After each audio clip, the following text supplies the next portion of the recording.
Hey dancers, welcome back to Broche Banter. I'm Julie, your host. Today, we are absolutely delighted to have Leigh Grant, an adult ballet teacher and choreographer, as our guest this week. Leigh started ballet at 5 and returned to dance after a 10-year break. Sadly, she soon realized that joining a company in her 30s wasn't an option and she was forced to let go of her dream. Listen in to find out how the worst moments in her life have paved the way to create space where adult dancers are valued and seen.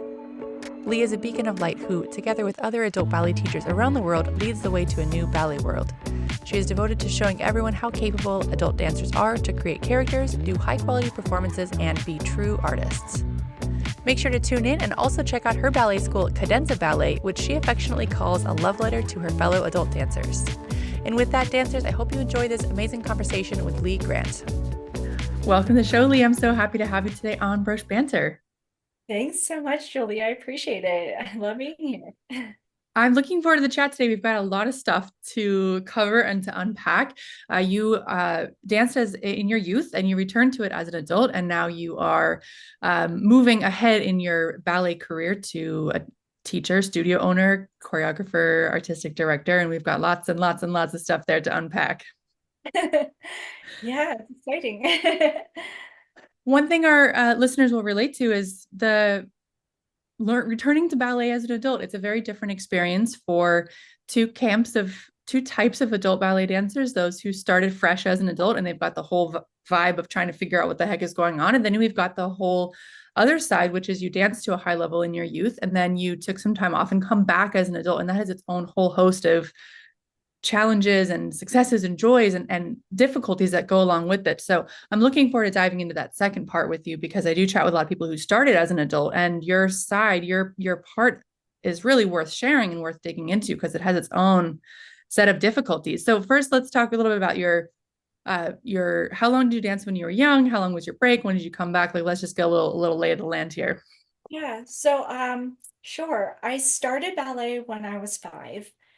I started it reluctantly, actually, at 5. I didn't like ballet even Really? when I was figure skating first, and my figure Mhm. skating coach kind of impressed upon me that I needed to do gymnastics and ballet, and that those two were going to help me with my skating up until a certain point when we were going to have to make decisions. And um, so I did it in order to help my skating.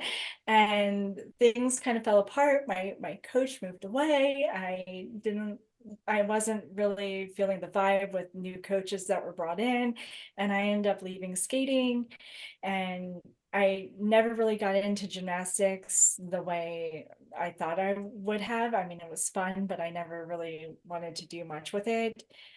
There's always a little bit of fear in me too for some of the moves that they were doing, and I was just like, this isn't going to work for me. I can And imagine. yeah, and so kind of like things just started to fall away, and then there was dance. I was doing other styles of dance too, not just ballet, but for whatever reason, ballet became my forte. Mhm. I don't know that I can even explain how or why. It's just one of those things that I ended up falling in love with. And Mhm. when I started ballet, I started in the middle of a dance school year term, and the actual very basic beginner class was full. And when I started in like a second year ballet class as a Mhm. first year. And the whole thing was very intimidating. I mean, I remember even being at 5 going, I'm in classes with 8-year-olds. I'm 5. Like, what's happening? Yeah.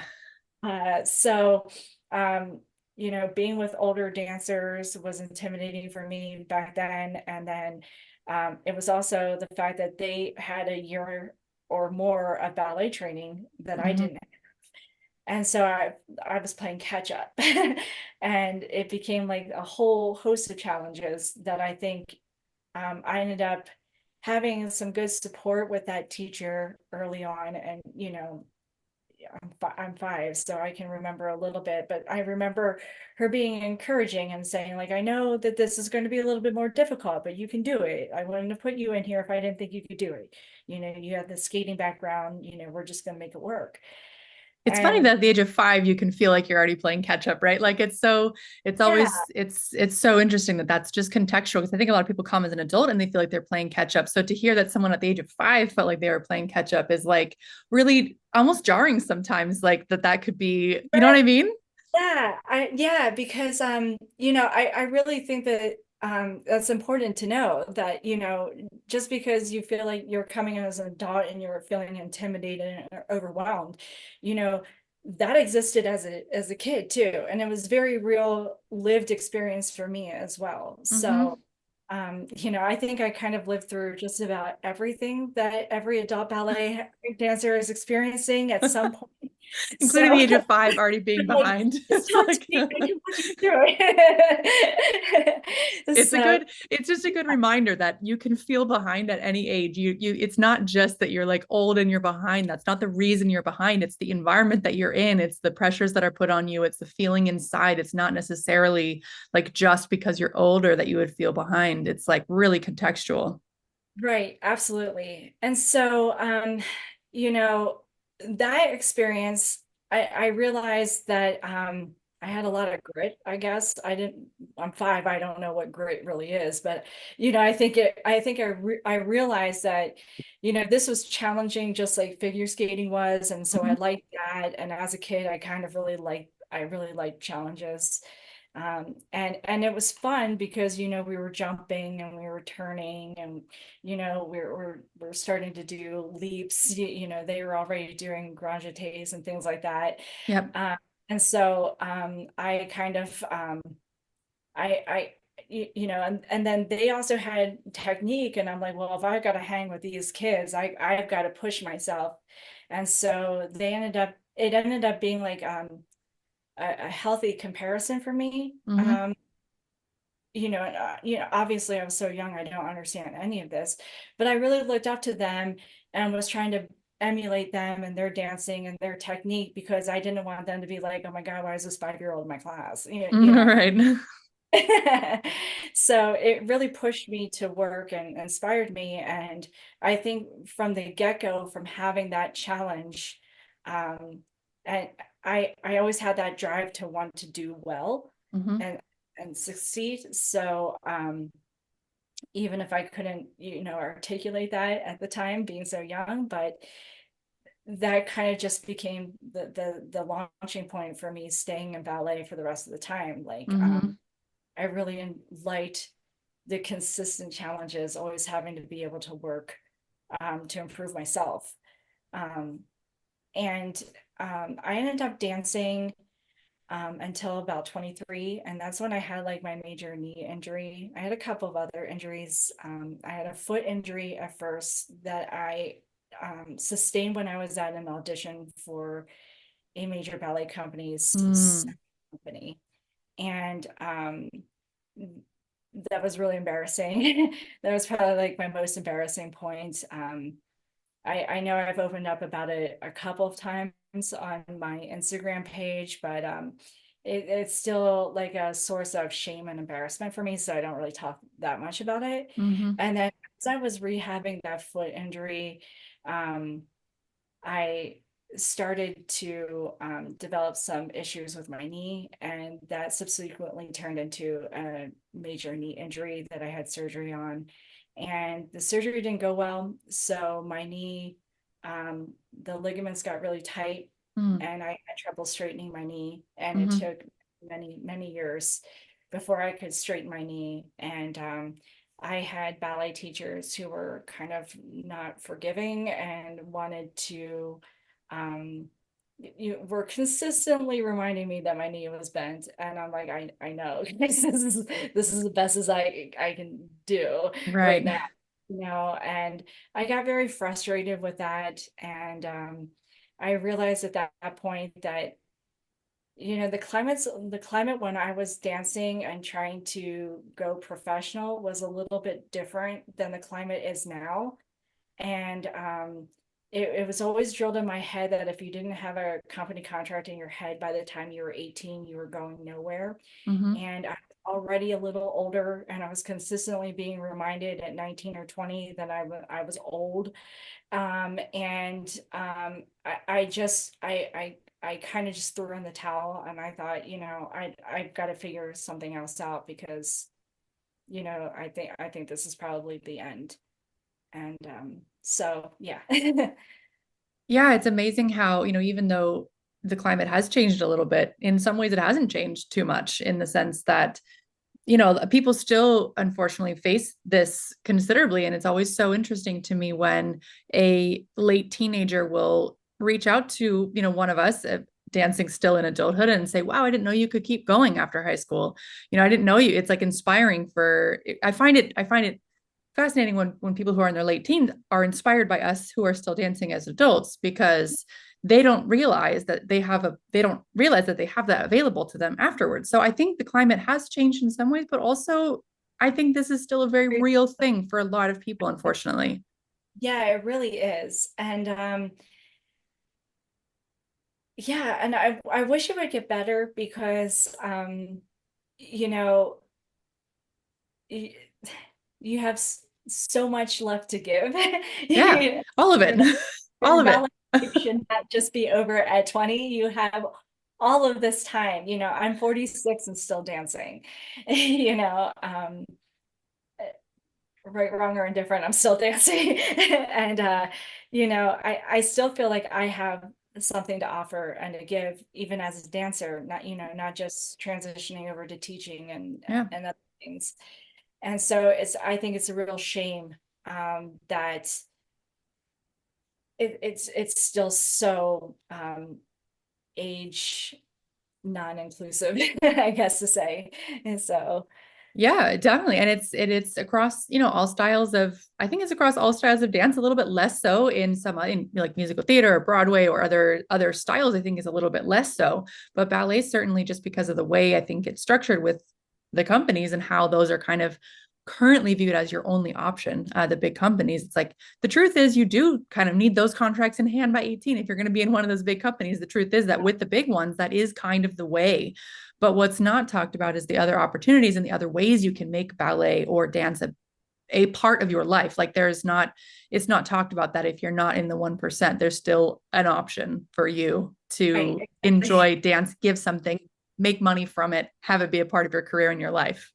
Yeah, exactly. And I think it was really interesting. I'm glad you said that. And I wasn't able to go to any of these, but there was a school back home in Pennsylvania um, that actually started taking their school out to like job fairs and things like that at schools and everything. And I thought that was like a really interesting and wonderful, refreshing move because so much of the mentality that surrounds ballet is that, this isn't a lucrative career. This is something that you do, especially in where I'm from originally. um this is something that you do for fun as a kid, and then you grow out of it, and then you go off to college and you do something, you get a real job, or whatever. And I think more dance schools in general should be doing some things like this and the outreach and talking about all the myriad ways that you can have dance in your life, still dancing, but maybe doing other things to generate more income, or, to have longevity in the career. So I wish more places would do things like that. And I think, my hat's off to the school back home for Well, and doing I that. think there's huge opportunities with the internet, with people being able to create their own brand around their own dancing, with people having the control over how they tell their own story, with people having the control how they make their own art. We're not having to go through a gatekeeper anymore. You can now control your own narrative around what you want to do, what you want to say, how old you are. Like no one's going to stop anyone from creating a following online about their dancing. You can be an older dancer, you can be whatever age, whatever skill level. If you've got a story and a point of view that resonates with the audience, you no longer have to go through and like pitch it to a person who will say, yes, I'll put my money behind that. Like you just put your own money where your own mouth is, and you can make your own brand, you can make your own way.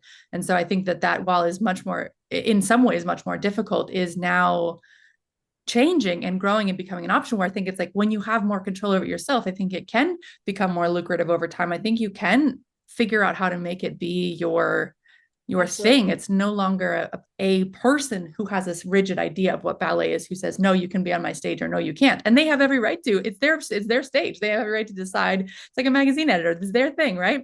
So it's like we Yeah. all get to make our own thing. And then if enough people are making their own thing, then eventually the tastes change and grow, and then the pressure is on. Yeah, exactly. And I think that's one of the things that's like most exciting. I think I had a conversation with one of my with somebody in my dance circle, and they were like, well, what happens if you don't get a company? I'm like, well, it's 2024, you just go out and start your own then. Yeah, that's it. It's just amazing. If the person that's standing in the front of the rooms isn't liking you, you like yourself and you just go do it on your own. And I mean, it's just great. I think there's Yeah. like so much more acceptance of the freelance dancer. And I almost think that sometimes that's like an even um more interesting and more fun route, because you can kind of control, you get carte blanche in your artistic creations, and you can kind of control your destiny instead of constantly feeling like it's at the whim and fancy of somebody else. So it's really Yeah, exciting. absolutely. And I think there's a place for both. And it's like Yeah. those big, beautiful stages with the top 1% can still be there and still be super inspiring and super beautiful. And we can love watching them. And you can also make your own world and your own stage and bring your own friends to perform on it and bring your own audience and figure out how to make it work financially and figure out all of those details. Like there's room for both. And I think there's just becoming more awareness and acceptance around the fact that it's like super fun and super possible to be a part of your own performance opportunities. Yeah, it is. And so, I think that that's like really, it's just really awesome to know that um other people might be pigeonholing you into a certain, but you can just say, no, I don't accept that, and just go your own route and path. And Yep. I think it's really neat. There's a lot to be said about the negatives of social media, but there are so many positives to it. So, and I think that's one of the positives, is you can just create your own brand, create your own thing, and just run with it. See Yeah. where Yes. it's Just yeah, see where it goes. Follow the whims yourself and let yourself run free. And, yeah. as we think about uh, as we think about the idea of kind of creating your own thing in choreography, I know for you over the years, performing has been a big part of what you've been craving, and being able to, like you said, you still have something to give. You know that there's people who are adult dancers who still have something to give. Why stop that at the age of 20? Why stop the artistic endeavors at the age of 20? What do you see as the value of someone like what do we have left to give? Like, can you kind of riff on that? What do you see? What do you feel inside that's like, I know there is this to be given still? Well, I think for the adult dancer, we bring with us a lot of life experiences. We've loved in many different situations. We've hurt in many different situations. We have um we have all this depth and richness and fullness to our lives that I certainly didn't have when I was 14, 15, 18, 20 years old. And when you're talking about dance, you're not just talking about technique. What makes the great ballet dancers in the world doesn't always come down to technique. Sure, they have it, yeah, but I mean, it comes down to, as an audience, leaving feeling something. It doesn't always have to be happy-go-lucky or anything. Feeling something. If an audience member leaves a dance show and felt something and was like, I don't know, I just had this visceral reaction to this or something, then those dancers did their job.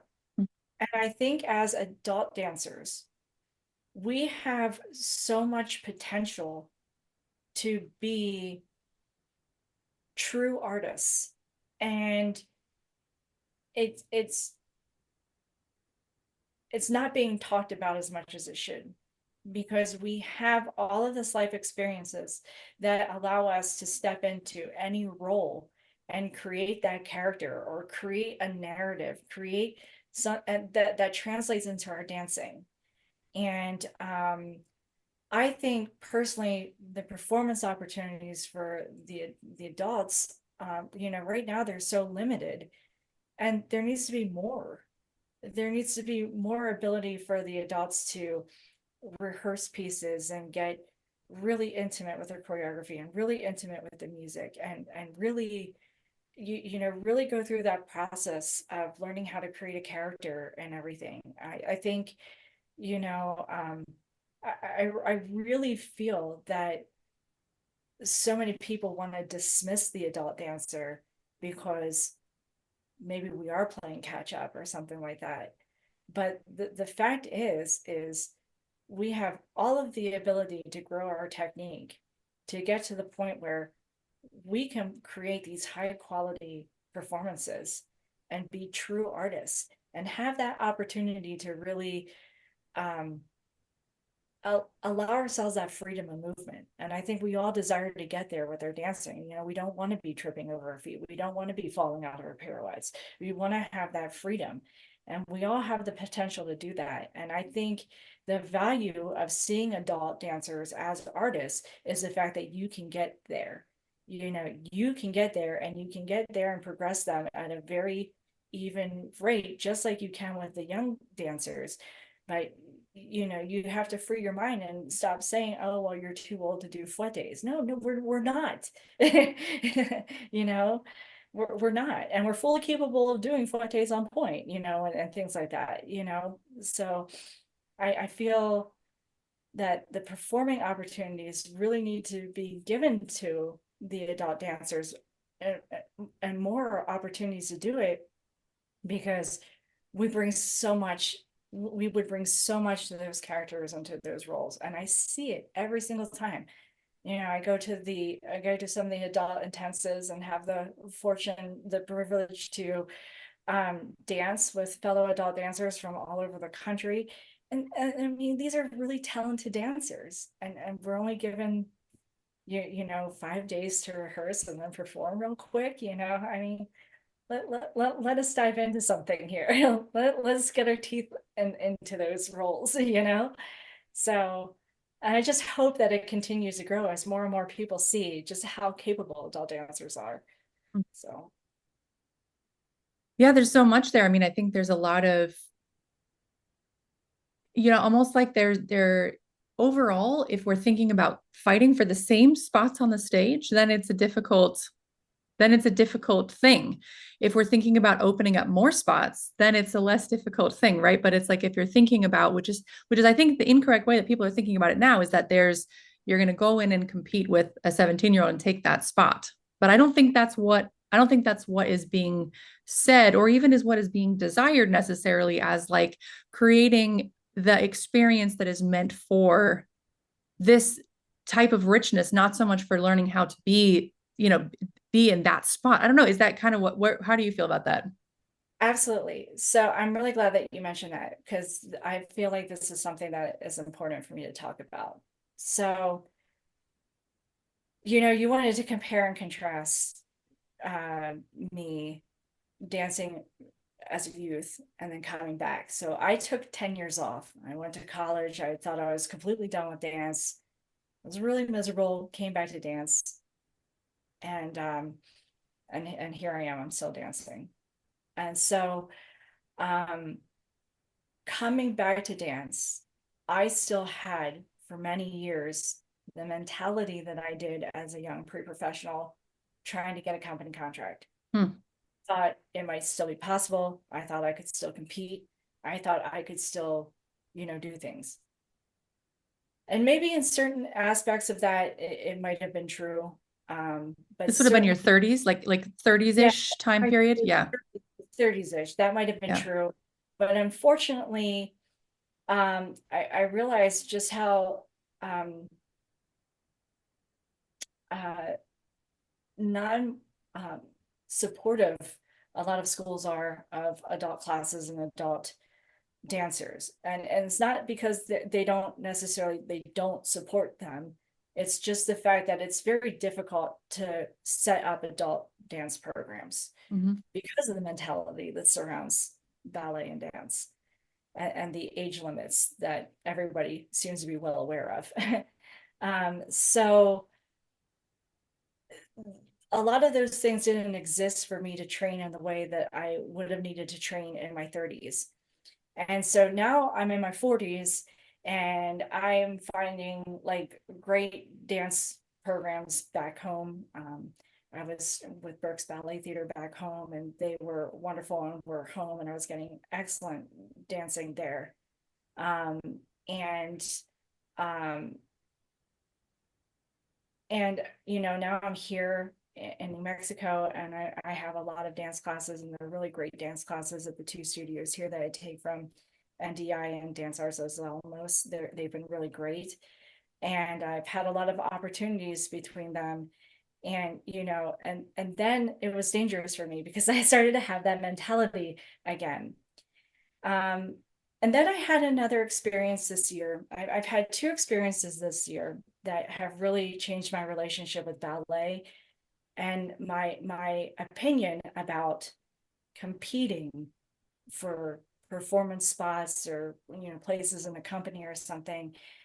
And so first of all, I had gotten to a point a couple times where my body hurt in ways that it has never hurt before in my life. I can still dance and everything, but boy, my rebound and recovery time, I'm learning a lot as I'm trying to really step up cross training and things like that.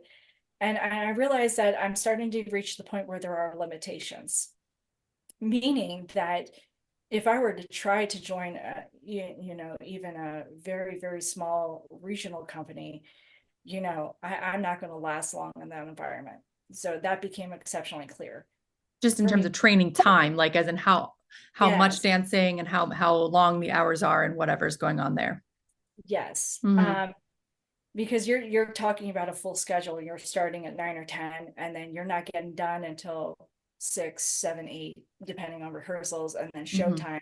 And usually, a lot of companies, I don't know how it works still, but a lot of the companies are only dark like 1 or 2 days, and it would just be very, I realized just what an uphill climb that would be for me. So I had to kind of go back and readjust that and say, okay, I can do this really well, but okay, this is not going to happen. If I'm going to do something, I've got to figure something else out, because it's not going to be joining a company now.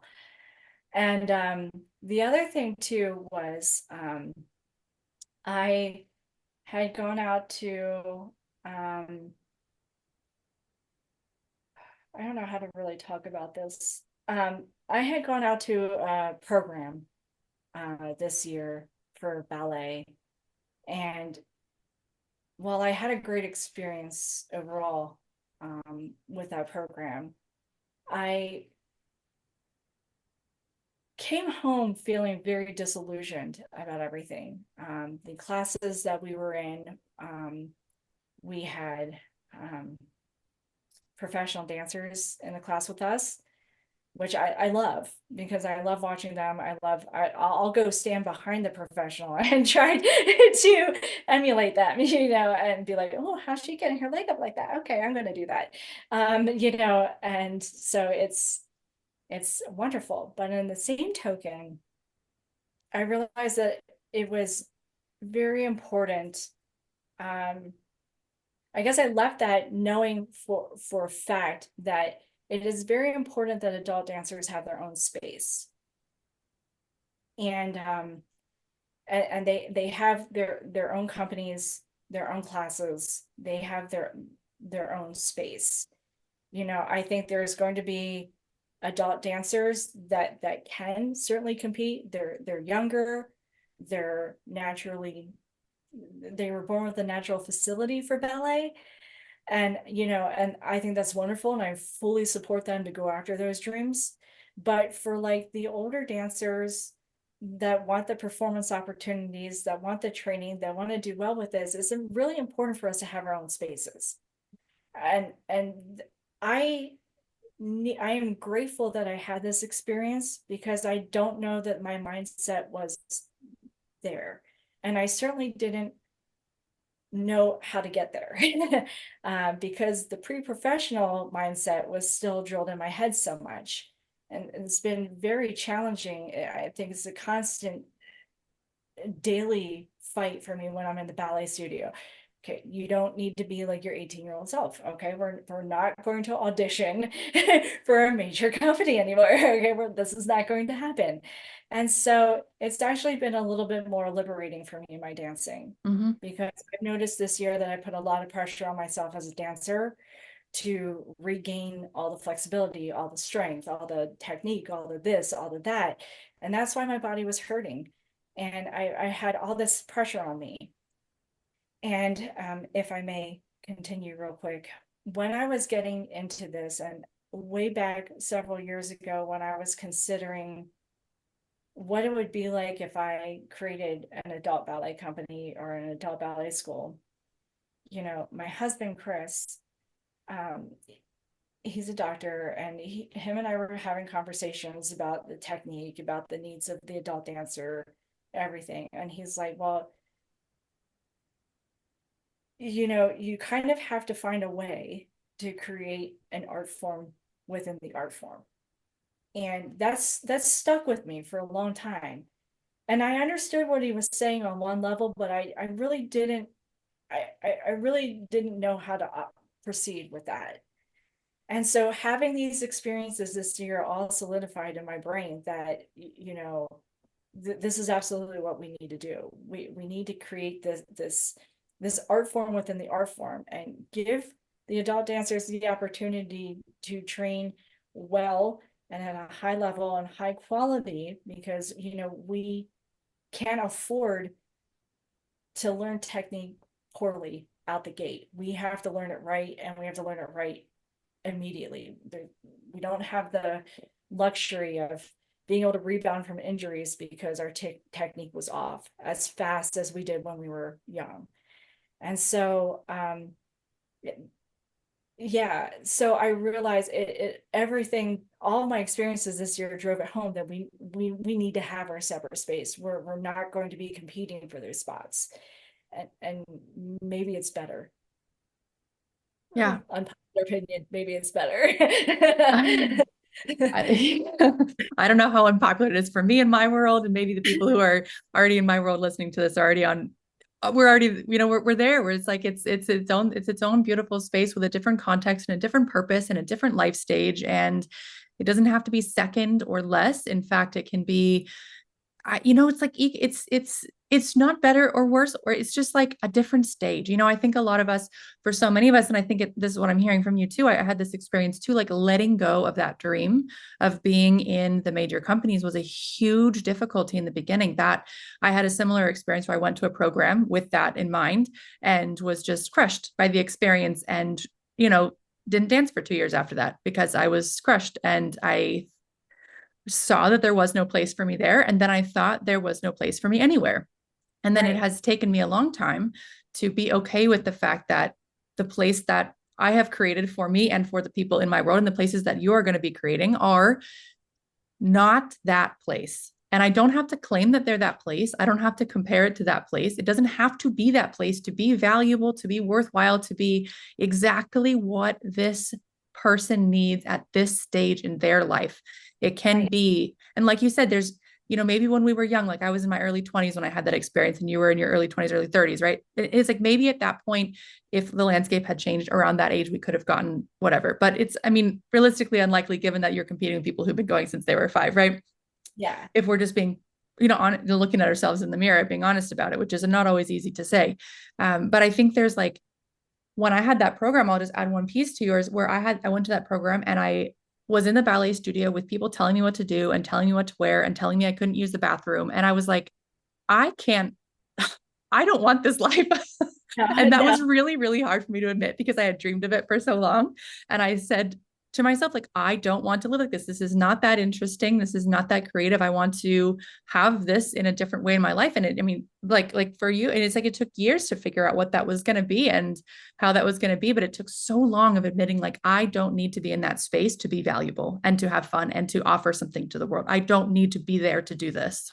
No, absolutely. I completely agree. And I apologize that you had those experiences But they because bring us to where we are. They bring us to where we are now, and they're necessary experiences. They, like, that was a pivotal moment in my life. Like, I didn't know it at the time. I thought it was the end of my life, but it was a pivotal moment in my life. It was the beginning of what I have done now. And like, this is the moment that makes you, as I say, it's the moment that makes you or breaks you. It broke me at first, and then eventually it became the moment that made me and what I've made. So it's like, no, I would go back and do it again the same every single time, because it turned my perspective around. yeah, I mean, I feel the same way about my experiences that I've had this year. I'm Mm-hmm. just so grateful because they brought me Yep. to this really beautiful point, not only for my dancing, but for, the next stage of what I'm entering into with ballet and Yep. everything.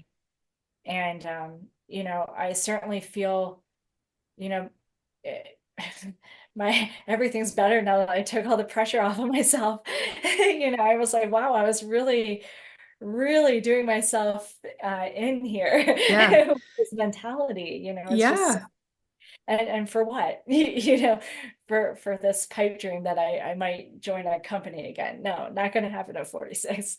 And it's like, And do then you want it? It's like, I think at that point, I think you think that ballet should be your life, but this way is thinking that ballet is a part of my life. My life is not only for ballet, but ballet is for my life. It's the opposite way around. exactly. And I really did have this because this one experience with the program that I attended, I was so disillusioned and heartbroken. It was a very, very bad couple of days after that program for me. And I did not want to step foot in a ballet studio ever again. And Yep. a couple of my friends stopped me and go, well, wait, you're trying to build all this stuff this year. Like, what's going to happen with that? And I'm like, honestly, I don't know. I'm so I need, a mental tidy before any of that can happen. And I have a really great ballet friend, more than just a ballet friend, but she's also a really great ballet friend too, here in New Mexico. And I wasn't going to go to my classes, and she was like, well, I'm going and I need your support, so you're coming too. And so she kind of got me out of my funk and got me back into the ballet studio a lot quicker than I thought I was going to be. Mm-hmm. Honestly, if it wasn't for her, I wouldn't have gone back. And I had a heart to heart with her and my ballet teacher here. My ballet teacher is wonderful here. One of my ballet, all of my ballet teachers are wonderful, but this particular teacher was a former dancer with San Francisco Ballet, and I just adore her. And we had a heart to heart. I was able to really open up about my experience, and she's like, yeah. She's like, you do know that you were in a professional environment, and I don't need to tell you this, that it's not always the nicest place to be in, if we remember back. And I was like, yeah, yeah, yeah, and she's like, so, maybe these experiences, that they're going to help you change and transform your own dancing. And Mm-hmm. and um it, it was really wonderful. And then that's why it became even more important for me to, and why I felt really ready to just move forward. And even when I was a little less prepared than what I normally like to be, to start my next phase in Mm-hmm. dancing. So Yeah, I think that we'll hop in there. I think that the environment, the professional environment is like, it's its own environment, it's its own ambiance, it's its own type of thing. And it's not, if you want that, like, that's its own thing, right? But if you are looking for something else, if you're looking to reach your own potential in a sort of positive, uplifting environment, it's not always that environment like that. I feel like we are working on decoupling the idea that in order to get good training, that's the only place you can go to get it. And I think that's like, if it's like the only place you can go to get the information you need is there, and it's like, no, not anymore. Like, not anymore. It's not happening anymore, right? Like, it's not happening anymore. So, Broche and you, yeah, and I can name a whole bunch of other yeah, people. it's not the case anymore. It's only it's like you said, it's only our mind, it's only our own pressure that we put on ourselves, that this idea, and I had it too, and I'm sure a lot of people who are listening will relate to it. It's like this idea that I have to make it there, or else I am nothing, or I'm nobody, or I didn't, or quote unquote, I didn't make it, or I failed, or I'm not good enough, or like whatever these awful things are that we say to ourselves, where it's like, but who said, literally nobody said except for you. Literally nobody said that to you. No, we're saying it to ourselves, and we're Yeah. doing a huge disservice We're not even by saying it to each other. Like, we're not no, even saying it to each other. No one, no, no one was saying it to me. No nobody. It's one. like me, nobody, and then me. I didn't make it. I'm a failed dancer. Oh my God, I gotta be perfect. No, we don't No, need like, it's that. We don't ridiculous.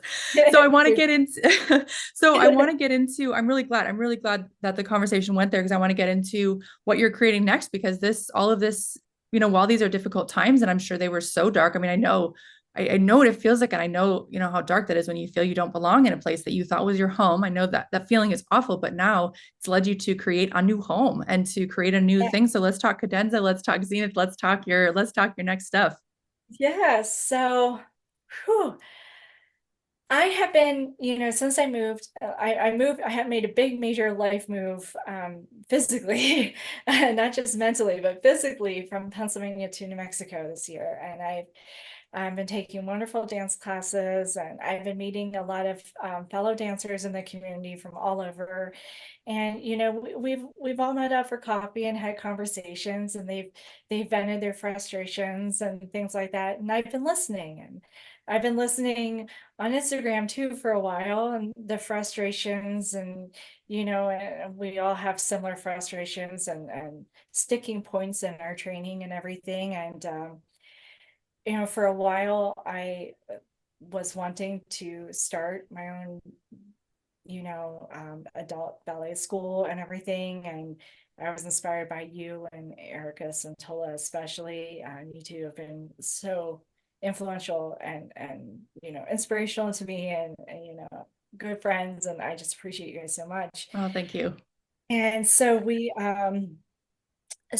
with my friends, I was like talking to them, and I realized that there was a need here in the city where I'm living in New Mexico, Santa Fe, for evening classes, more accessible, things that are a little bit more accessible to people who are working during the day, because a lot of the classes are um, during the day and everything. And they're wonderful classes.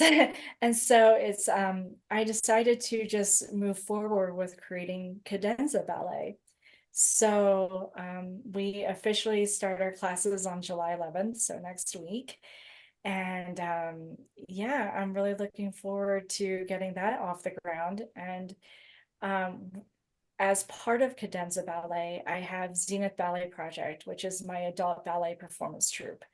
And so I'm just really hoping that I can build both of these up and everything. And Cadenza is really kind of, I call it my love letter to my fellow adult dancers, because Mm, I don't want other adult dancers who want to do this to feel the way I did.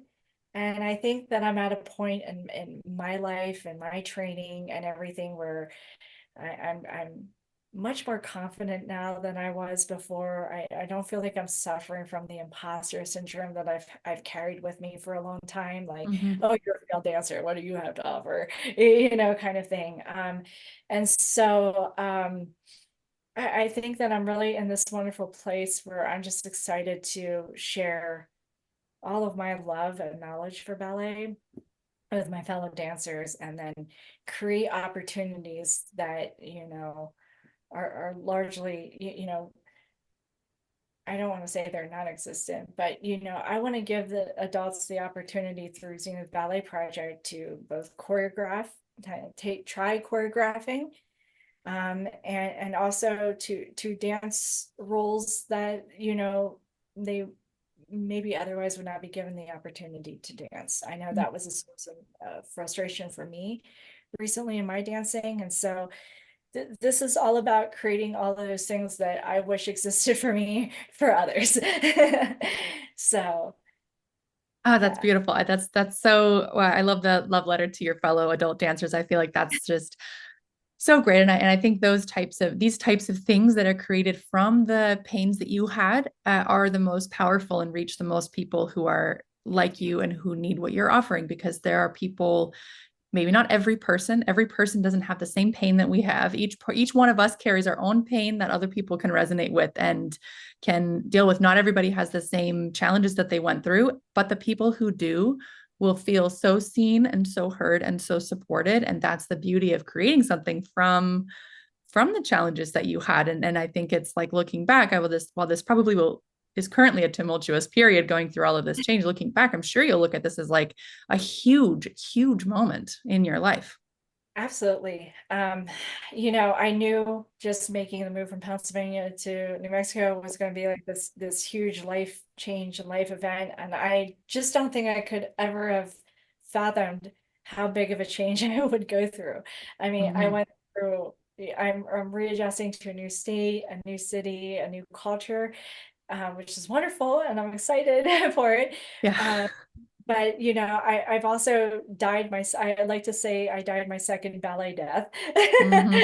You know, so I'm, you know, dealing with that, and then I'm transforming into this new phase, this new dancer, and you know, now a teacher and choreographer, which I'm Yeah, actually so exciting. choreographing because, you know, when I taught back home for this wonderful school back home, in Pennsylvania, I was teaching young dancers and everything. Oh gosh, they were all so talented. It's ridiculous. Um, and I had a choreograph for like recitals and everything. And I was like, oh no, I'm like, I might be bad. What if I'm bad at this? And then I realized that no, I actually really like this and maybe could do this. So I think all of these experiences in the last like maybe like not even 5 years, I would say, have really got me ready for where for what I'm tackling right now. Yeah, and I would love to, hear about your vision. I mean, obviously day one, it's like you launch with what you have on day one. Like, as everyone who's launched anything knows that day one is whatever it is. What does day whatever 1,000 hopefully look like for you? Well, I mean, hopefully I have students. Yeah, the relatable. Oh my gosh. Hopefully people like enjoy my classes. Let's say they do. Let's say they do. Okay. People can resonate with passion. It'll happen. Let's say we check those boxes. It happens. You're on stage walking onto your fifth annual Zenith Ballet Project performance, your fifth annual Cadenza Ballet exams. What does Yeah, that look like for you? yeah, yeah. So, I mean, I have lots of visions for this. Some might be pipe dreams, but I have lots of visions. You know, my hope for the actual school part is that I'm able to start opening up and having, you know, adult ballet intensives, Mhm. getting other adult like one teachers that specifically work with adults to come in and create this wonderful adult ballet intensive. Doing those, I'm hoping to create with Zenith. Now we're getting into some of the pipe dreams. With Zenith Ballet, I'm really hoping that what happens is that this really demonstrates to audiences as well as to maybe the entire ballet sphere that, you know, we're fully capable, you know. Alessandra Ferry came back at 61. There's another dancer in Houston that came back in her 50s to perform. We still are hungry. We are still capable of producing good work, high quality dancing and everything. And my goal is, my two big goals are for Zenith. Maybe one I shouldn't say right now. But my two big goals, one is that I'll be able to pay my dancers. Mhm. That's a huge goal for me. One is that one day I'm going to be able to pay my dancers, um, to truly show that I value them the way I value them. And then the other goal is, I guess maybe I can speak this into existence. I feel silly saying this. Yeah, the best things start off feeling silly saying, so that's So a good many thing. people are telling me like, what do you want to do? What? Nobody's gonna go for that. This is your space for that type of thing. Here, this Okay. is your space for that type of So crazy town. That's what I live by. That's what I live for, my friend. I would like to tour. I would like to have the, I started doing, I've been interviewing people, and I changed everything to adult ballet today. And the reason being is because it fits into my larger vision that I'm hoping that I will have a company of adult ballet dancers who want to tour with me, so that we can take our show on the road and show everybody just how wonderful adults are in ballet. Just show everybody like how good adult dancers can be, and that we can put these highly entertaining shows on and you know take it on the road. That sounds So so fun. Not silly yeah, at all. It sounds amazing. I have no doubt it's going to happen. thank you. So those are my big goals. That's amazing. That's amazing. You started by saying no one's going to go for it, but I think that's not true. I think plenty of people are going to go for it. I think there's plenty of people who want the experience, who want to have not only the personal experience of getting to have like a slumber party with your ballet friends all over the country, but also like low key, that would be a big part of it, but also that getting to perform all over the place. I mean, what I've done with the festival, people fly in to perform with us already. So there's already adults who have proven that they want to fly somewhere and perform. So it's already like you're putting it together on the next level, being like the same people with the same show, creating a bigger product all together versus, these people bringing their own thing, right? But it's like you're creating a show together that you can bring around it. I think it's awesome. Yeah, I would love to have that and really have it be a wholly collaborative process and everything, and just really enjoy our time together and getting to dance and seeing the country and things like that. I think it would be a really cool experience. Well, I'm honored that you shared that with me. That's so touching. I'm really excited for it, and I'm cheering you on the whole way. That sounds amazing. You're the second person I've told. The only other person who knew that was my husband. He laughed. Oh, well, yeah, that's okay. He doesn't get the slumber party part. Your brain is just a party, isn't it? I'm like, yes, it Yes. is sometimes. Yes, it is. You're coming or not? That's the question. Pretty much. Be there by 8. Yeah, be there. No, I maybe 6 p.m. 6 p.m. Oh yeah, Yeah. that is, yeah, you're right. I'm forgetting. Let's adjust the time up a little bit. Leave at 8. Yeah. I need to be in bed at 8. And if there's not free parking, I'm not coming. Exactly. I need parking and coffee the next morning. Gosh. That's so funny. I am so happy to hear all of the dreams, and while I am sad that you had to go through so much to get here, I have no doubt that what's coming next is going to be just amazing and incredible and so inspiring. And I hope it's a beautiful culmination, making everything you've been through worth it, and more and more, and that it's like so fulfilling and rewarding, and gives you all of that great feeling that you've been seeking for. It gives you that feeling of home and belonging and community and dance and expression and all the things that I've heard you say today that matter so much to you. I'm really looking forward to it, and I hope it brings you all that. I know it will. Thank you, Jolie. I appreciate that. And thanks so much for being such a great friend, and inviting me on your podcast today, and and just for inspiring me constantly, and so many other dancers. You're just such a treasure and gem to this community, and I love you, and I know so many people who love you. So Oh, thank thank you. Well, you. it's a deep honor. I'm happy to inspire more of it, because I wish there was more things for me to be able to perform and do. So the more of other people who make this stuff, the more there are for all of us, right? So it's like Right. you're not alone coming up with the crazy ideas that husbands laugh at. Yeah, right.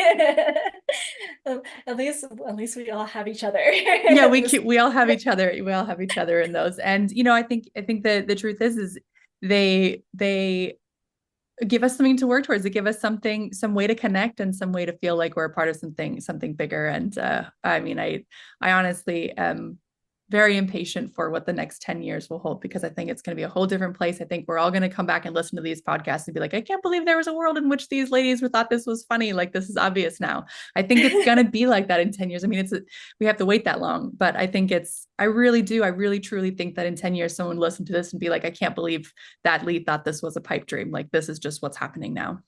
Yeah. Yeah, absolutely. Leigh, I think we wandered through every topic we wanted to cover today. Is there anything else that we missed that you want to make sure you have a chance to speak into the world here? Um, I think the only thing that I want to say is just to tell my fellow adult dancers that if you're going through something like this, there are so many in this community. If you're going through these mentalities or these hard times, trying to figure out your place and everything, you're not alone. There are so many of us that are doing that, and they should just feel free to reach out to me or to their fellow ballet friends and share their thoughts, because I think we're all living this experience. Whether you're returning to ballet or just starting ballet, there's going to be hurdles, there's going to be challenges, there's going to be mental roadblocks you have to get through and navigate, but you're not alone. And there is support out there. Feel free to message me. I'm an open book. I'll share everything that I have in my arsenal and everything.